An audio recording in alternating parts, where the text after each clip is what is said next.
আপনি কেন প্রবাসীর দিকে নজর দিলেন বলেন? আসলে ভাইয়া আমিও কষ্ট করি, আমি গরিব ঘরের মেয়ে।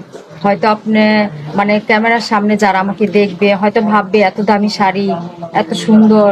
আসলে ভাই, আসলে এই কাপড়টা আপনারা যখন আমাকে দিয়েছেন না যে পরার জন্য, যে আপু তুমি তো ভালো কোনো কাপড় আনোনি, তো অনেকদিন পর একটা দামি কাপড় মনে হয় যে আমি পরলাম, মানে আমার নিজেকে নিজে খুব ভালো লাগছে। তো আমি চাচ্ছি যে প্রবাসী ভাইরা তো অনেক কষ্ট করে, তারা অবশ্যই চাবে যে আমার বউ ভালোভাবে থাকুক, দেখতে সুন্দর লাগুক।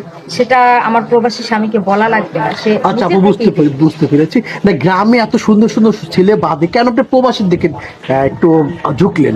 আসল রহস্যটা কি? আসলে আসল রহস্য হচ্ছে যে প্রবাসীরা অনেক কষ্ট করে ভাইয়া।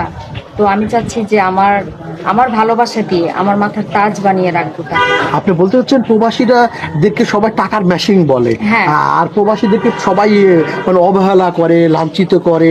আপনি চাচ্ছেন আপনার ভালোবাসাটা প্রবাসীদেরকে ভালোবাসবেন। হ্যাঁ, হ্যাঁ, ঠিক।